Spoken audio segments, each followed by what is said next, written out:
오늘 말씀의 제목은 내 마음속의 빌라도입니다. 오늘 등장인물을 보면 빌라도 그리고 유대인들 그리고 예수님 이렇게 등장을 합니다. 근데 다른 복음서 마태, 마가, 누가와는 조금 다른 면을 보여요. 그래서 공관복음을 마태, 마가, 누가 세 개를 공관복음이라고 요한복음 좀 다르다고 말씀을 드렸습니다. 그 보는 관점이 다릅니다. 그러나 그 내용면에 있어서는 서로 참고를 충분히 할 수가 있습니다. 오늘 내용 속에서는 갈등 구조로 되어 있어요.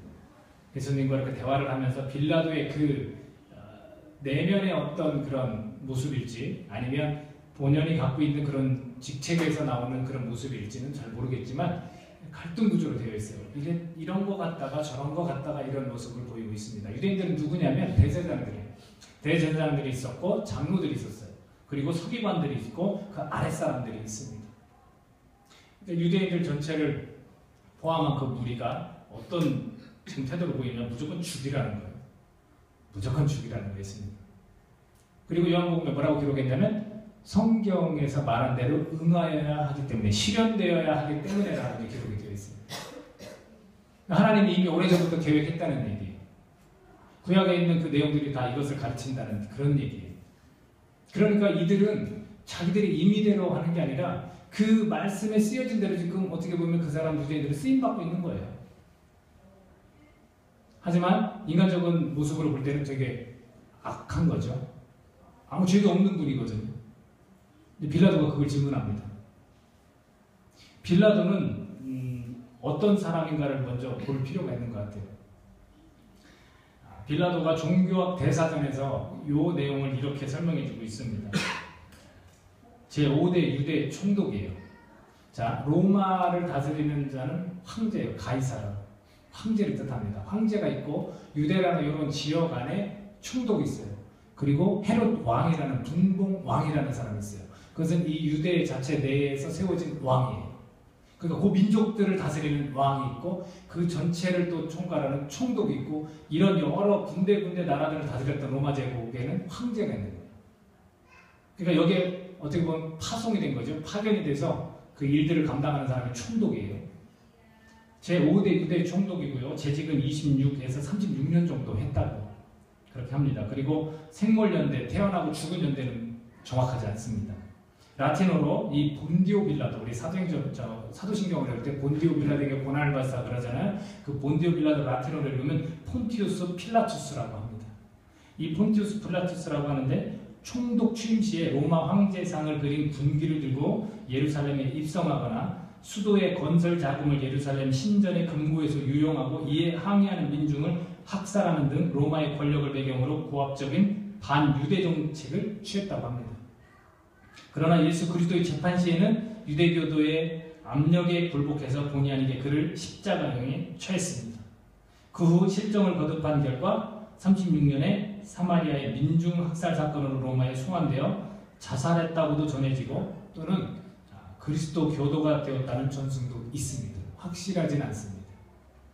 근데 그 전승을 근거를 그렇게 두는 것 같아요. 마태복음에 가보면 아내가 예수님 지금 심판받는데 이 사람은 옳은 사람인데 자기 그 하인한테 전하거든요. 이 사람 옳은 사람인데 어젯밤 꿈에 나타나서 내가 굉장히 마음이 애탔다. 그 사람을 풀어줘라 라는 식으로 아내가 권했어요. 근데 거기에 아마 근거를 해서 그런지 나중에 그리스도 교도가 되었다 뭐 이렇게 전승이 전해진다고 합니다. 이런 빌라도를 또 다른 영국 작가 프랜시스 베이컨이라는 사람은 진리에 관하여라는 유명한 글을 이런 문구로 시작을 합니다. 우리가 읽었던 38절에 빌라도가 이럴 때 진리가 무엇이냐? 이렇게 물었잖아요. 근데 그 질문은 빌라도는 진리가 무엇이냐고 희롱하듯 묻고는 답을 기다리지 않는다는 거예요. 베이컨 덕분에 희롱하는 빌라도라는 구절은 확고한 신념이나 도덕적 중심이 없는 권력자를 가리키는 의미로 널리 사용이 되었다는 거죠. 그래서 우리가 예측하기를 빌라도는 바로 그런 전형적인 정치가였다는 거예요. 그럴 가능성이 높다는 거예요. 자, 빌라도라는 한 사람이 있습니다. 그 입장을 한번 우리가 서보는 것 굉장히 중요한 것 같습니다. 여러분 신앙생활 하면서 여러분 내면에 갈등이 있습니까? 없습니까? 물론 믿음의 경고에 딱 서 있는 사람은 녹사불라 나는 뭐 믿는데 전혀 문제 없어요. 그럴 수 있습니다. 하지만 삶을 살아가다 보면 나에게 어려움이 닥치거나 또는 내 이 뇌리, 생각 속에 복잡한 일이 생기거나 외적인 환경에 밀려서 막 압박을 받으면 잠시라도 갈등하거나 고민할 수 있어요. 특히 신학교 때 신학생들은 내 이 길을 가야 되나 말아야 되나 충분히 고민할 수 있습니다. 빌라도가 그런 측면에서 고민을 하는 부분이 나와요. 그 부분을 좀 찾아보면 그렇습니다. 빌라도한테 이 사람들이 데리고 왔어요. 그러니까 너네 왜 이 사람을 데리고 왔느냐? 라고 물었더니 이 사람의 행악을 나쁜 일을 행하지 않았으면 우리가 당신에게 넘기지 아니하였겠지 않느냐라고 이야기를 합니다. 분명히 나쁜 짓을 했다. 근데 그 나쁜 짓에 대해서 누가복음에서 그걸 증언합니다. 고발 이유를 세 가지를 얘기해요. 세 가지인데 뭐냐면 첫 번째는 우리를 현혹했다는 거예요. 유혹했다는 거예요. 우리가 갖고 있는 종교관을 흔들어놨다는 거예요. 자꾸 새로운 시대, 새로운 것, 너네들은 외식하는 자다? 막 그런 것들에 관해서 이야기를 했다는 겁니다. 그리고 두 번째는 뭐냐면 세금을 가이사, 황제한테 세금을 안 바쳤다는 거예요. 근데 이 두 번째 거는 좀 엉터리예요. 왜냐하면 예수님이 뭐라고 하셨냐면 가이사의 것은 가이사에게, 하나님의 것은 하나님에게 바치라고 했습니다. 분명히. 근데 이런 것들, 그 다음 세 번째는 뭐냐면 자기를 기름 부음 받은 자, 왕이다 라고 표현을 한다는 겁니다. 누가복음에서 그걸 얘기를 해줘요. 그리고 거기에서 특징은 누가복음에서 빌라도는 3번이나 기회를 줘요. 누구에게? 예수님은 죄가 없다라고 이 유대인들에게 이야기를 합니다. 내가 어떻게 했으면 좋겠냐. 죄가 없는 사람이다. 죄가 없는 사람이다. 죄가 없는 사람이다. 이렇게 기회를 주는 장면이 누가복음에 나옵니다. 그리고 마가복음과 마태복음에서는 이 빌라도라는 사람이 만족을 주기 위해서 바라바라는 사람을 풀어주는 거예요. 이 유대인들이 너희의 유대인의 왕인 예수를 풀어주래 아니면 바라바를 풀어주래 했을 때 그들이 막 바라바를 풀어줘라 바라바를 풀어줘라 했을 때 이 빌라도는 충분히 그러지 않을 수도 있는데 이 사람들이 소동, 밀란이 일어날까봐 하도 모든 사람들이 다 그렇게 외치니까 만족을 주기 위해서 풀어줬다라고 설명을 합니다. 그리고 마태와 마가에서는 빌라도는 뭘 알았냐면 이들이 이 예수라는 분을 시기에서 지금 십자가 처형에 넘겨주고 있다는 것을 알고 있다라고 기록하고 있습니다. 빌라도의 상태가 어떤가요? 모든 이 상황을 다 알고 있는 사람이에요. 충분히 지금 상황이 어떤 상황인지를 왜냐하면 어떻게 보면 중립적인 그 자세로 있는 사람이에요. 그 상황은 다 알고 있어요. 그런 상황 속에서 또한 마태복음에서 나왔듯이 아내가 자기 꿈을 자기 하인에게 보내서 분명히 건넸습니다. 그러지 말라. 그 사람 옳은 사람이라. 그걸 청구해달라고. 밤새 내가 내 마음에 애탔다고 그 사람 때문에. 당신이 잘못 판단하면 큰일 난다라는 거죠. 우리가 아내의 말을 잘 들어야 되거든요. 매사 다 아내의 말을 들어서는 안 되고요. 그렇게 간혹 아내가 딱 중요한 얘기를 할 때가 있어요. 뭐 사업이나 아니면 뭐 어떤 결정하는 일에 그럴 때는 분명히 아내의 얘기를 들어야 돼요. 그러나 아내들 너무 좋아하지 마십시오. 평소에 모든 것에 대해서 남편을 존중해 줘야 돼요. 그러나 아내들은 하나님이 지혜롭게 만들었어요. 그래서 그 결정타를 딱 날릴 때 아내의 말을 들어줘야 돼요. 이 아내의 말을 들었으면 이게 또 다르게 역사가 쓰여졌을 거예요. 그렇죠? 또 다른 누군가에 의해서 예수님은 처형 분명히 되는 규정 사실이고 된다는 것은 또 다른 누군가에서 그렇게 됐을지도 몰라요. 그런 상황 속에 있는 사람이 누구냐면 빌라도입니다. 그 빌라도의 예수님과 이 대화를 잘 들어보자고요. 자, 빌라도가 어떤 얘기를 했냐면 38절에서 빌라도가 이르되 진리가 무엇이냐 하더라. 아까 설명했듯이 이거는 어떻게 보면 조롱하는 그런 질문이라고 했어요. 답을 안 들어요. 그리고 나서 그 38절에 또 뭐라고 하냐면 이 말을 하고 다시 유대인들에게 나가서 이르되 나는 그들에게서 아무 죄도 찾지 못하였노라. 분명히 이 사람 죄가 없다는 것을 알고 있어요. 십자가 처형에 죽을 만큼 큰 죄가 없다는 걸 분명히 알고 있어요. 또 찾아보겠습니다. 사람들이 이제 바라바를 놔줘라 막 그 강도를 놔줘라 그랬습니다. 그리고 나서 빌라도의 말을 또 찾아보면 19장 4절입니다. 19장 4절 내가 그에게서 아무 죄도 찾지 못한 것을 너희로 알게 하려 함이로라. 자, 보십시오. 다시 바깥으로 나가서 빌라도가 그런 얘기 했는데 그 전에 어떤 일이 있었냐면 빌라도가 예수를 데려다가 책찍질해요. 때려요. 왜 때렸을까요? 분명히 38절에서 읽었거든요. 그에게 아무 죄도 찾지 못하였노라라고 해놓고 왜 때렸을까요? 그 사이에 어떤 장면이 있었냐면 바라바와 예수 중에 누구를 놓아주게 했을 때 그 군중들이 누구 편을 들었습니까? 바라바 편을 들었죠. 그렇다면 이 책찍질은 어떤 책찍질입니까? 죄가 없음에도 불구하고 그 군중들을 살피는 책찍질이에요. 이 예수가 잘못해서 책찍질을 한 게 아니라 그 군중들을 살피고 책찍질을 했다는 겁니다. 그리고 군인들이 이제 나쁜 짓을 한 거죠. 머리에 이게 가시나무로 관을 씌우고 머리에 씌우고 나서 자색 옷을 또 입히고 그다음에 유대인의 왕이 평안할지어다 손으로 막 때리는 조롱하는 그런 장면이 이제 나오죠. 그리고서 다시 한번 빌라도는 내가 그에게 아무 죄도 찾지 못한 것을 너희로 알게 하여 함이로라 4절에서 이야기합니다. 그리고 6절에 가서 또 다시 끝에 부분에서 이렇게 이야기합니다. 빌라도가 이르되 너희가 친히 데려다가 십자가에 못 박아라. 나는 그에게도 죄를 찾지 못하노라. 나는 별로 그러고 싶지 않다는 거예요. 복음서 다른 복음서에 살피면 지금 이 빌라도 내에서는 굉장히 갈등이 있죠. 아내가도 그런 얘기를 전했죠. 본인도 찾아봐도 죄가 없죠. 그러니까 니네들이 가서 못 박으라는 거예요. 나는 죄를 찾지 못했다. 그리고 나서 7절에 가서 유대인들이 대답하되 우리에게 법이 있으니 그 법대로 하면 그가 당연히 죽을 것은 그가 자기를 하나님의 아들이라 하매니이다. 이 부분을 예수님이 세상에 와서 누누이 말한 부분을 그들의 입술을 통해서 예수님을 죽이려는 유대인들의 입술을 통해서 이제 고백해 하는 거예요. 요한복음서 기자가 이게 참 재밌는 표현을 한 거죠. 오히려 다른 사람도 아닌 예수님을 죽이려는 사람들의 입에서 하나님의 아들이다라는 표현을 하도록 글을 쓴 거예요. 그리고 나서 빌라도가 이 말을 듣고 더욱 두려워해요. 이 두려움은 뭡니까? 이 두려움은 뭘까? 예수님이 하나님의 아들일 수 있다라는 것을 인지한 거예요.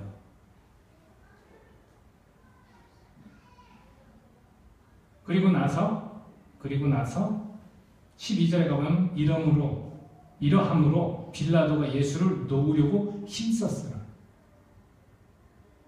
빌라도가 죄가 없는 것을 확실히 알고 그들의 입에서 하나님의 아들이라는 말을 하고 다닌다 라고 했을 때 종교적으로 사로잡혀 있지 않은 사람이에요. 빌라도는 정치적으로 힘이 있는 사람이고 옳은 판단을 할 수 있는 사람이에요.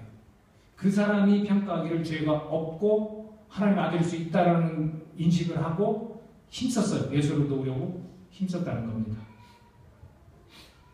그러면서 14절에서 빌라도가 이런 고백을 합니다. 빌라도가 이제 낮 12시에 빌라도가 유대인들에게 이르되 보라 너희 왕이로다. 표현을 그렇게 해요. 그리고 15절에 가서는 그들이 이제 유대인들이 소리 지르되 없이 하소서 그를 십자가에 못 박게 하소서. 빌라도가 또 이야기합니다. 내가 너희 왕을 십자가에 못 박으랴? 16절 결론에 가서 어떻게 합니까? 이에 예수를 십자가에 못 박도록 그들에게 넘겨주니라. 자, 빌라도의 여러분 그 상태가 어땠을 것 같아요? 그 내면의 그 상태가 어땠을 것 같아요? 결국에는 다른 복음서들을 좀 참조해서 보면 결국에는 사람들을 보고 만족시키기 위해서 밀란이 일어날까봐 결정을 합니다. 그러나 그 결정하기 전까지는 굉장히 고민을 해요. 이 사람이 죄도 없다. 이 사람이 하나님의 아들일 수 있다. 우리 아내는 왜 이런 꿈을 꿔가지고 나를 괴롭힐까? 저는 여기에서 뭐를 봤냐면 오늘날 우리 크리스천들을 봤어요. 여러분 마음속에서 어떤 일이 일어납니까? 분명히 그분에게 죄가 없고 그분이 누구를 위해서 죽었는지 나를 위해서 죽었고 죄인을 위해서 죽은 거를 내가 알지만 자꾸 내가 환경이나 내가 어떤 다른 사람들의 말이나 내 이 복잡한 머리로 자꾸 그것을 거부하려고 하는 나의 모습은 아닌가.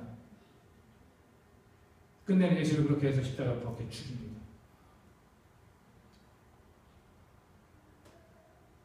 저는 오늘날 우리 마음속에서 이러한 갈등이 일어나고 있지 않나 한번 생각해 봤으면 합니다. 나 또한 빌라도처럼 여러 가지 이 내면에 들이는 갈등 때문에 예수님을 제대로 섬기지 못하고 예수님 말씀을 제대로 따르지 못하고 자꾸 불신과 의심으로 내 이 몸이 좋아하는 것들을 자꾸 생각하고 내 생각이 마치 맞는 것처럼. 저는 오늘 유대인들 얘기도 하고 싶진 않아요. 우리 뻔히 계속해서 쭉 들어왔지만 유대인들은 그 종교적인 틀 때문에 도저히 불가능한 사람들이에요. 그러나 빌라도는 그렇지 않은 사람이에요. 오늘 여러분들은 종교적 틀에 확 들어가 있는 사람들이 아니라고요. 오늘날 유대인들처럼 그런 사람 없어요. 오늘 한국에 있는 믿는 모든 사람들은 다 빌라도와 같이 중립 상태에 있다가 예수님의 은혜로 하나님의 은혜로 구원받은 자들이라고요. 근데 그 속에서 빌라도와 같이 마치 이 환경 속에서 내 위치와 내 세상에서 해야 될 일들 때문에 자꾸 흔들어가는 거예요. 그런 부분이 우리에게 있지는 않는가. 저는 오늘 지은지교회 형제 자매들이 여기에서 좀 해방됐으면 좋겠어요. 탈출했으면 좋겠어요.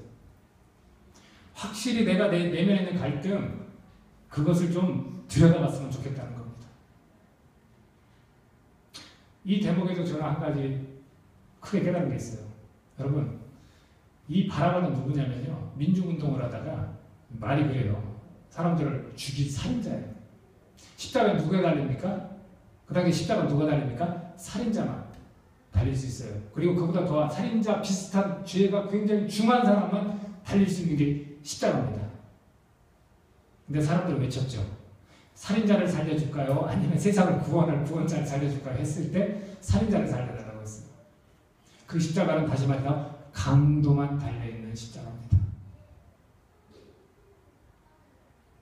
그렇다면 그 논리대로라면 예수님도 강도가 맞습니다. 예수님은 어떤 강도인지 아십니까? 우리의 마음을 훔치는 강도입니다. 그 예수님이 십자가대로 죽으신 건 강도이기 때문인데 사람을 죽이고 그만한 죄를 지어서가 아니라 우리의 마음을 훔치시기 위해서 달리신 강도라는 거예요. 시골에서 잘 자라다가 중학교 때 교회에서 주님을 만나서 열심히 주님을 섬기는 자, 그는 중학교 때 그 마음을 예수님께 빼앗겼습니다. 세상에서 한 형제가 열심히 살다가 자기 뜻대로, 자기 생각대로 살다가 교회라는 곳에서 청년 때 예수님께 그 마음을 뺏기고 그 인생을 다 주님께 드렸습니다. 자기 뜻과 자기 생각대로 살던 한 교수가 예수님께 마음을 뺏겨 나머지 인생을 주님께 드리겠다고 선교지로 갔습니다. 오늘날 이와 같이 예수님은 여러 사람의 마음을 뺏는 그런 강도입니다. 오늘 이 자리에서 우리의 마음을 주님께 빼앗기는 것 어떤지요? 너무 갈등하거나 고민하지 마십시오. 주님께서 십자가에 달려서 강도일 수밖에 없는 건 바로 우리의 마음을 훔치는 그런 분이라는 겁니다. 같이 기도하겠습니다. 여러분들, 내 마음속에서 여러 가지 갈등 충분히 있을 수 있다고 생각을 합니다. 근데 저는 조금 안타까운 게 있어요. 너무 이렇게 그걸 오래 가지고 있어요. 그리고 우리 크리스천들이 거기에 대해서 너무 자연스럽게 그냥 그 갈등의 연속인 것 같아서 마음이 너무 안타까워요. 저는 우리 마음속을 좀 더 들여다보고요, 우리 마음을 훔치시기 위해서 십자가에 달려 죽을 수밖에 없는 그 강도의 역할을 하시는, 그냥 우리 마음을 훔치기 위해서 강도일 수밖에 없는 그 예수님을 좀 더 깊이 생각했으면 합니다. 저 또한 그 마음을 뺏겨 주님으로부터 영원한 생명을 얻었고요, 이 삶을 다 온전히 주님께 드리겠다고 그렇게 고백했습니다. 지금도 수많은 사람들이 그 마음을 빼앗기고 있습니다. 주님이 여러분의 마음을 훔치려고 할 때 여러분들 그 마음을 내어드리십시오. 주님은 그래서 우리 곁에 오신 분이십니다. 같이 기도하겠습니다.